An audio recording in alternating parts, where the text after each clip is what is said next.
Good morning, everyone. Welcome back to the Late Bloomer Actor podcast. As you can see, my background's a little bit different.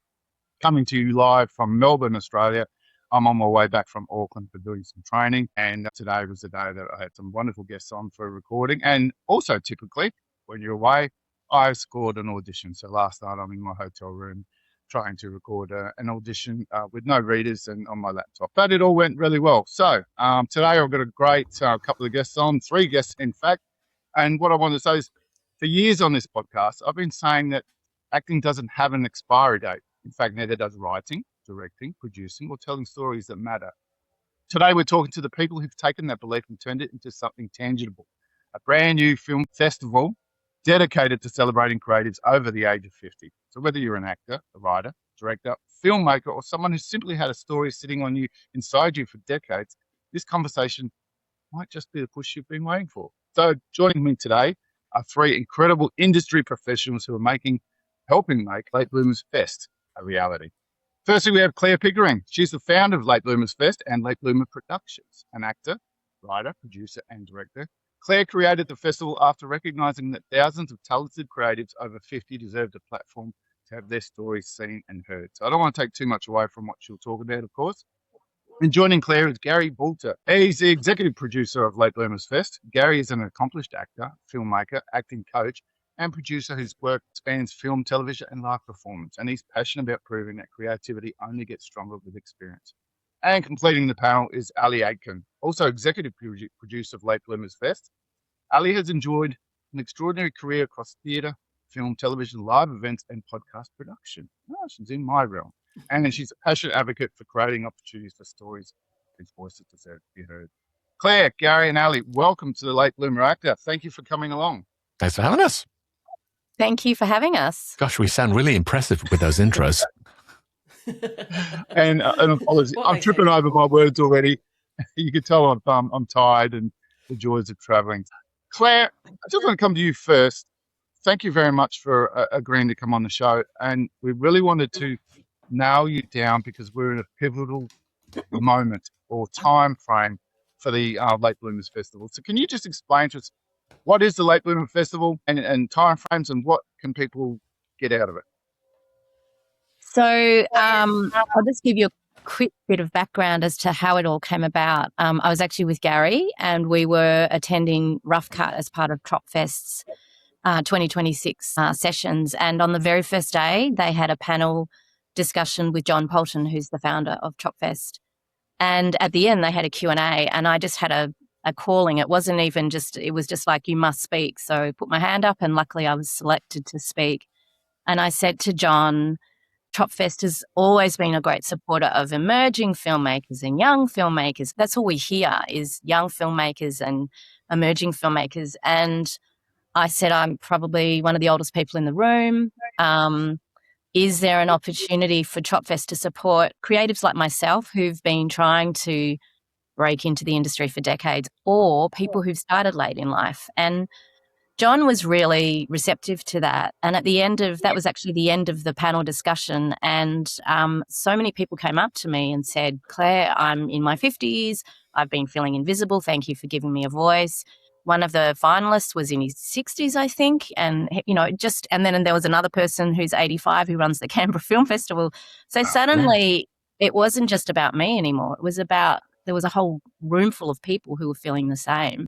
And I did talk with John about it the next day, and he was very, very keen. But, John's a busy man. He lives in LA. I just felt as the weeks went by after Tropfest that perhaps things weren't going to progress. And a business mentor of mine said, Clare, you've already got Late Bloomers Productions. Why don't you just put on your own festival? So I called Gary and said, what do you think? And then spoke to Ali. And so here we are. And we launched in June. Our submissions were opened on the 1st of July.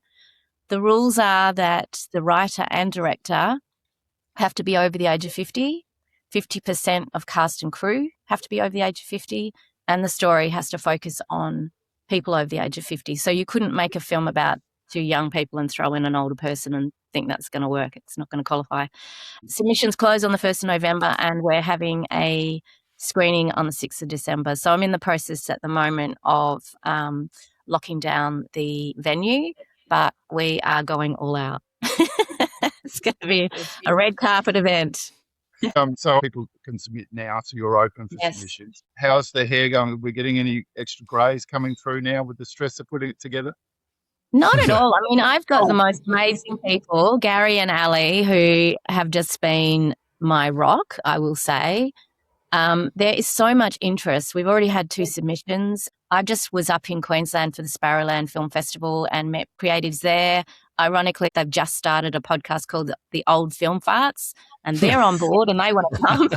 Must sign up. It's really resonating with people. Nice. But I need to stop talking because I want to hand it over to Gary and Ali because, you know, they've been unbelievable in providing support for me to get this off the ground. Beautiful. And so, Gary, we'll switch to you quickly because I don't think we've met. We've met once in person. You were my first customer on We Audition, if you remember. Oh, long yes, time ago. that's true.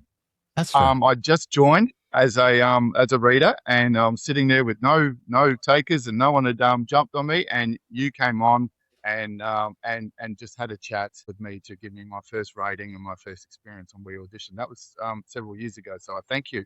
And I've seen You're you. welcome. I've seen you around the world. I've seen you. I've listened to you. You're on a podcast yourself.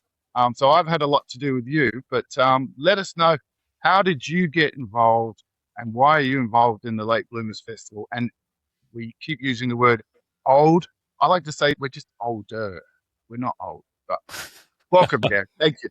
Well, it's nice to. It's the way of the world, the modern day world. Really, there were so many of my friends now these days who I haven't actually met in person, much like yourself, David. So I'm sure one day we'll meet for real. But I guess I've been in the industry for quite some time, and I was lucky enough to be hanging out with Claire at Trotfest, and when Claire brought up her question of support for people over 50.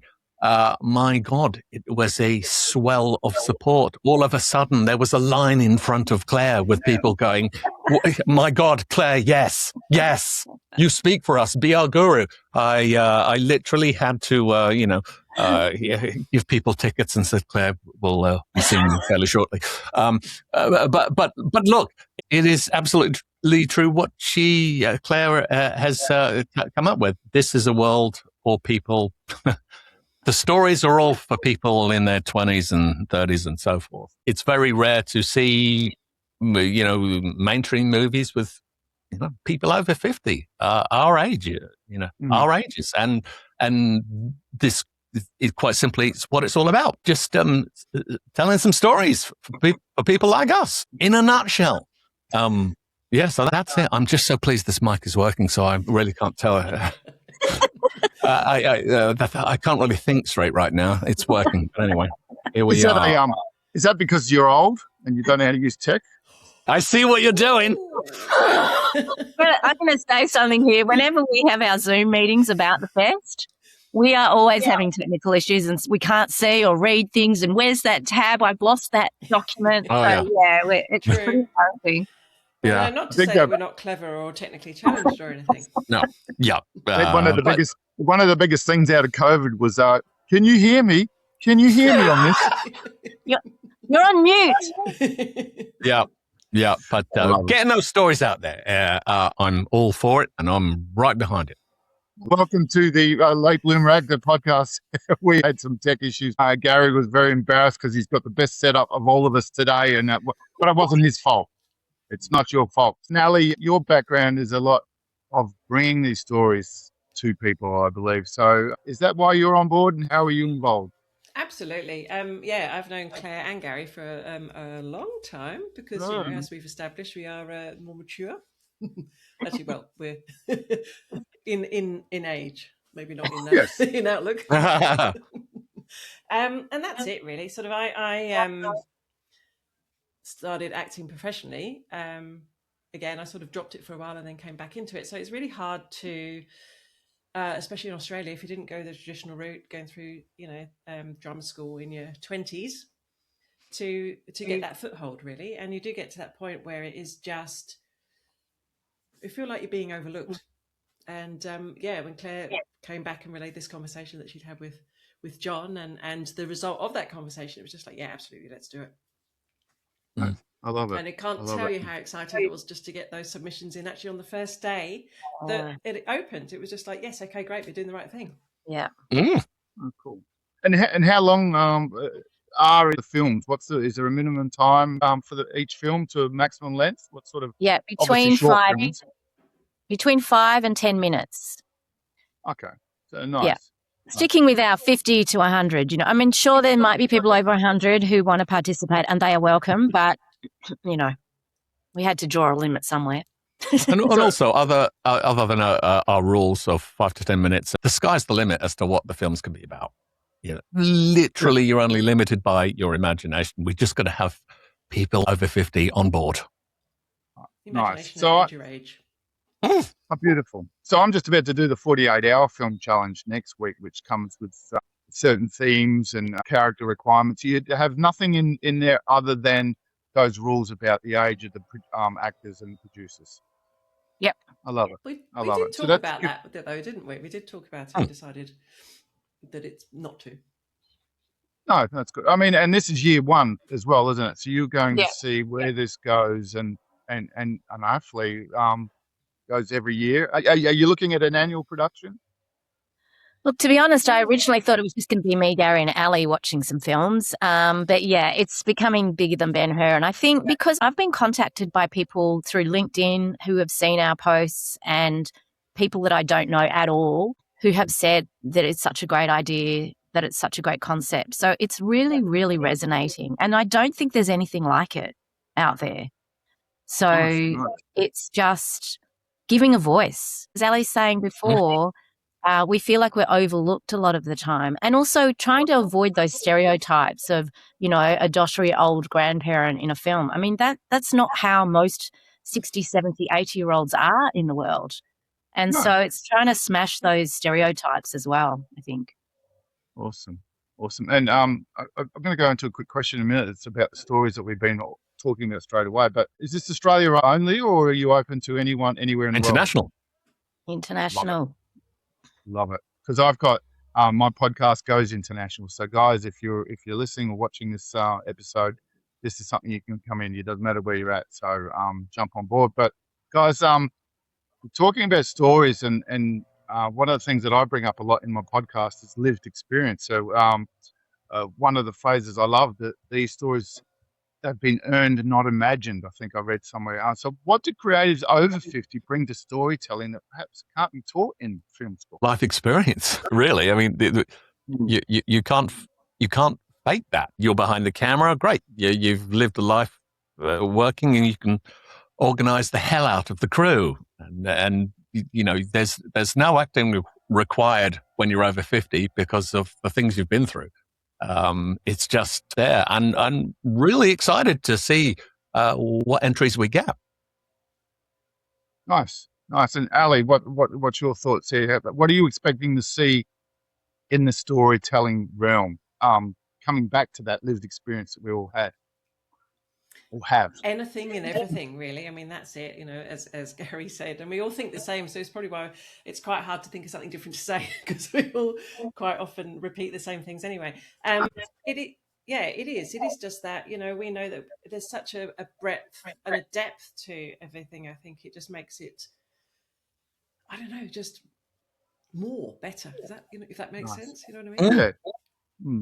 And Claire, you've said you already had a couple of submissions in, which I'm assuming you've watched, and now we obviously don't want to let any cats out of the bags. But has anything surprised you in those submissions you've seen, whether it's quality or the story, or just anything that you just said, I did not see that coming? Not so much surprised, but just overwhelmed with joy that these stories are being told through the lens of people over the age of 50. I think, we live in such a ageist world, not just in Australia, but worldwide, where we revere young people. And for some reason, as Western culture in particular, when people reach a certain age, they suddenly are no longer as important. And yet when you look at our Indigenous culture, they revere their elders. And I think I'm really hoping, probably for a miracle, that we can flip the switch and make it about let's really revere the people that have lived 60, 70, 80, 90 years. They have so much wisdom and experience, and we have so much to learn from them. And it would be lovely to, if there was a time where the words anti-aging didn't exist anymore. That's pro-aging, pro-living. And getting a little bit political on it, do you think that there is, in whether the Australian film and TV industry or internationally as well in the world, do you think that there is actually, they push away from it, they don't want stories about actors, or is it just people aren't writing stories that need older actors?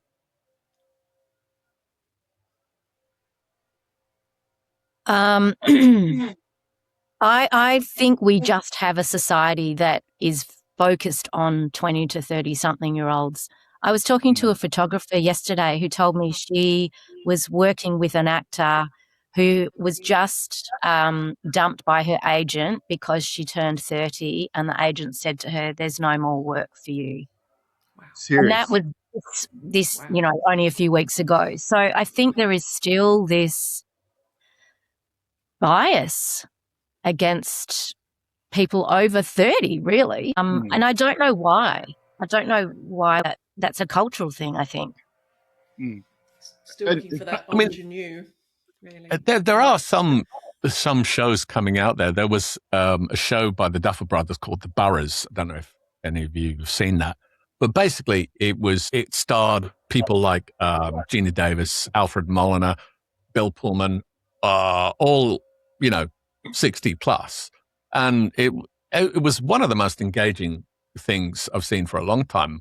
One might argue the story wasn't particularly new, but because we were seeing, it from, in this case, a 60 plus demographic, I thought it was one of the most engaging, finely acted things I've seen. So things are starting to come, and we're just trying to push it along. I mean, I have to say, I'm partial to rom-coms.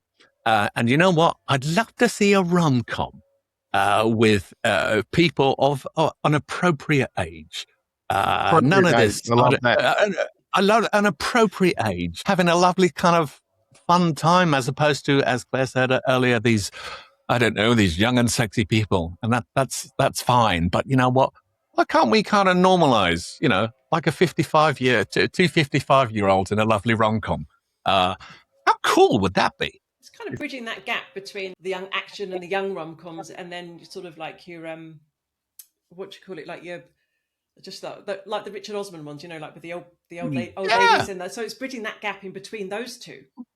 Yeah. It's interesting, isn't it? Because it's just storytelling that comes down, and I just find it so surprising that that it hasn't already happened. I've talked about a lot with my actors that everything comes in waves and troughs. So one year, you just, as an older actor, you're getting calls all the time, and then the next year you're not, and you say, "Oh, what's happening? Have I missed out?" But we sort of lean. Is it, Gary? You've been in the industry for a while. Have you felt as you've got older that the opportunities have backed off? Have you noticed that, or? Well, I mean, that's $1 million question. I mean, there's so many factors involved. I mean, all I can say is, as I've got older, I audition a lot more than I did when I was in my 30s. Now there could be a myriad of reasons for that. I'm just my startling looks, talent, or I just happen to be in the right place at the right time with the right look. Much like I said, there is no time limit. Whatever your creative pursuit is, just go do it. Don't let anybody say your time is done. The industry doesn't want you anymore. Bullshit. I agree with what you're saying, but I have to say, as a woman, it is a different experience. And I think from the ages of definitely past 40, it is a totally different experience for women. And the reason I became a filmmaker was so that I could cast myself, because the work dried up. Hardly any auditions now compared to in my 30s and 40s when I was regularly auditioning for all sorts of things. And So I don't know, Ali, if you agree with that, but that's what I've noticed for yeah, women. no, I really do. I think there seem to be a lot more roles for males out at the moment than females, definitely. One thing that I heard in relation to that about the difficulties for older women in the acting industry is that I think someone mentioned it to me once, that there's a lot more actresses who are of our age who have been in the industry since they were 17, so they've stayed across the board, whereas men tend to either be young actors and then stop acting, or come in at a later age like I have. Do you feel that that might be what it is for women, that they're up against seasoned actresses? Well, no, because there's not the roles. If there was It's just not lots the of role. roles, then that would make sense that, but there actually is less. I mean, you look at any scripts, and we're trying to change this, but when you look at if there's a lawyer or a judge or a police officer, they usually cast them as men. Now, why? Because that's how it's always been done. So it's trying to educate people to look differently. I mean, we've had a big thing about oh my gosh, what's the word? See, getting old, senile. Including different demographics. What's the word I'm looking for? The diversity. Diversity. Thank you. And It's been a huge thing. I was going to touch on that because. Oh, sorry. I was going to touch on that, and you're leading that way, is because that you would think would be the change, and the diversity has swung the pendulum so much over that now you watch shows and just go, you can actually see characters that are put there to tick that box, but they don't seem to be doing it for the older demographic or the female older demographic, which is weird. Yeah. And that's what you would like to see change, obviously, Claire. Absolutely. And that stories are about people in their 50s, 60s, 70s, 80s, 90s that are not the stereotype. So what's been refreshing about the submissions we've received already is that they're just people like us who are still trying to make their way in the world, as opposed to that stereotype of people being 65 and considered old and dysfunctional and incapable of anything. And yet so many of my older acting friends are in their 70s and 80s, and they've still got the energy of a 20-year-old. So we need to break that stereotype for sure. Oh, definitely. And I used the word ageism a little bit before. I've just gone for a promotion within my job. And with all my experience, I've been in my job, and I can't say what I do for my real job, unfortunately, for 36 years. So my experience and my knowledge and the breadth of everything that I can bring to the role as a team leader, you'd think they'd embrace. But being 53 years of age, they go, yeah, there has been. We want someone that we can, train and bring up. But that you put in a 20 or 30-year-old in my role, they haven't got that experience. So obviously they're going to get that experience and they're going to be trained. So I don't know what the politics of that ageism is. And obviously we're seeing that in the acting world as well. Definitely. I think it's true in a lot of industries. And I don't know whether it is sort of that hangover from, I don't want to say bygone eras, because it wasn't even that long ago, really. But, when it was, you sort of got to your 50s and your late 50s, and then they're looking, at someone like you, David, who's 53 and thinking, well, you'll be retiring in a few years anyway, even though the retirement age has gone up and up and up. I was wondering if it's a hangover to that kind of thinking as well. Yeah, but I mean, if you look at my job, I mean, it's a physical job as well, and I'm getting older and can't do it. But acting can go forever. And I've had actors, and people on my podcast who come on, they said, "Oh, look, I'm 70 and I've just decided I want to bring it up." So yeah, that's great, because you've got to have another 20 years in it. And so, is that what we're hoping to see with the festival? To see the stories come out made by older people with older people, and then people might expand out and finally take a 5 to 7 minute short film and make that big budget movie, hopefully. Absolutely. There's so much out there, as we've already covered. I mean, I know quite a few people who've only taken up acting in their late 40s, early 50s. It is really the profession that never, well, I wouldn't say never ages, because clearly it does, but that enthusiasm and that passion, I don't think it doesn't leave you. No, definitely not. And if anything, it gets stronger, because so many people have, and it's the late bloomer thing. I wanted to do it when I was younger, but then I had to become the lawyer. Mum and Dad pushed me through it and never got back to it, or I got married and had kids in my career. So, guys, it was just a bit of a sidestep there. You've all had a bit of experience with theatre. Do we see the same problems in theatre as we are in the acting, TV, film arena? Don't think so. Mm. No. No. I mean, so some of the local theatre I've seen. I mean, I saw a really fantastic Macbeth where I live, and that was directed by Felicity Burke, who is a fantastic director and also well in her 60s. So yeah, I mean, I haven't seen it in theatre. I don't know about Claire and Ali, but it's a bit more open in the theatre, I think. I think so. That's nice to hear. Having just been cast in I don't know if it's age appropriate, but I feel it is, role, I say that there are some opportunities just out there. No. No, I was just going to say, I feel as though, when you think of plays that have been written, there isn't the ageism in the characters that are created in those stories. Whereas I feel as though film and television, because it's such a visual medium, perhaps that's where the bias comes in. That, can't possibly have an wrinkly old person on screen. We've got to have someone who's young and wrinkle-free and beautiful. I don't know. Maybe that's part of it. I'm not sure. And I suppose if we look at Hollywood as well, and I don't want to sort of harp on the female actresses, so to speak, but some of the like Demi Moore, for example, with the work that they've done, so they're doing the work to themselves to try and stay younger. So they're pushing that you need to look young on screen. Whereas I wish I could think of an actress right now that hasn't done that, and it looks wonderful on screen. There's a Naomi myriad Watts. Yes, definitely. Well, there you go. And so why is there this issue? If it works, we know it works. So it's strange, isn't it? And you're all directors, and I'm coming back to that diversity now, where we've got female directors pushing this area. I'm confused why it's going to take a festival, hopefully, to make this work. And do you see this becoming something and a movement, so to speak? I mean, that would be amazing, wouldn't it? Hopefully. That's the dream.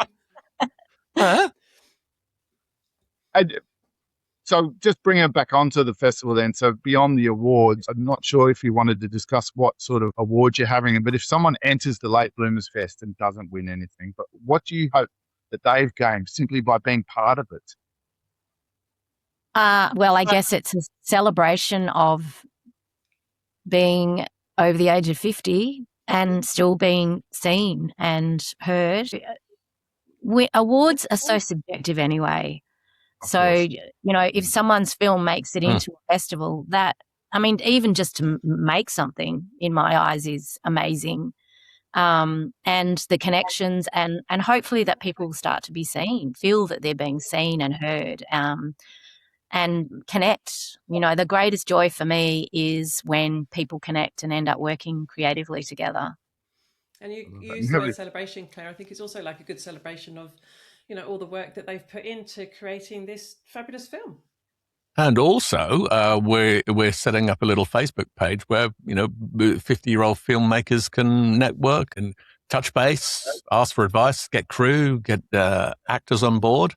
So it's not just the festival as such. We're bringing people together at Late Bloomers Festival.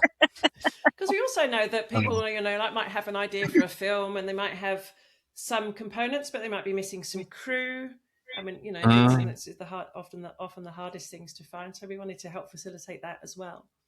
So if you're over 50, come join us. I'll use that as a soundbite.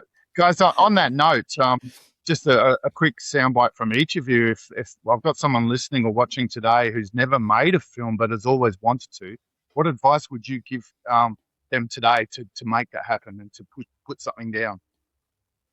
If you've got a phone and you've got no money, you've got all you need to make a film. So off you go. Go do it. If only it was that easy, Gary. And I know we're in the middle of making a film using my phone, but it's not as easy. Don't include it. Go do it. It's the point. Yeah. Exactly. The first few films you make might be a bit rubbish, but the more you do it, they'll get better and better and better and better, and people will notice, like Late Bloomers Festival. Come join us. And, hey, yeah, just do it. Exactly. Just, if you've got the idea, that's the best starting point. Take that idea, run with it, see what happens.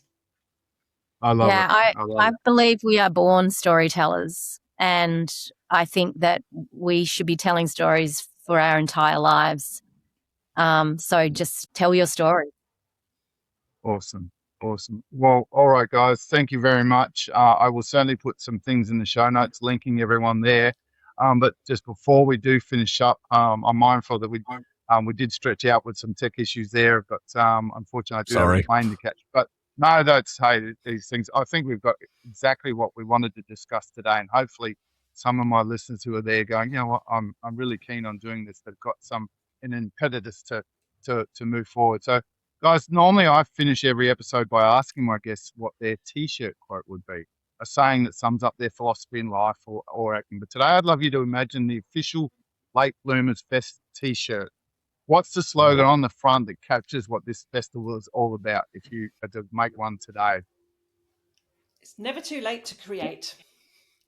Oh, I like that. Can we beat that one? I don't think we can beat that one, but Gary, what do you got? I love that one. Yeah. I'm standing behind Ali on that one. Yeah, I agree. I'm racking my brains, and I was, your stories only expire when you expire, but that's not as...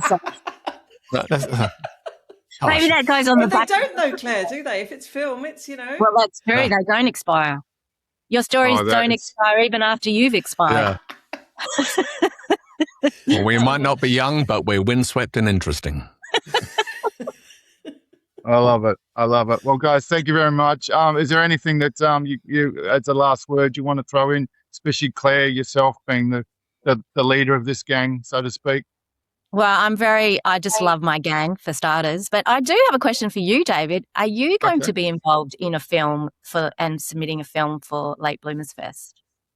I have thought about it. Like I said, I'm going to do the 48-hour film next weekend. I'm doing something with my son. So I will certainly, as soon as I finish that, I'm going to put some thoughts together.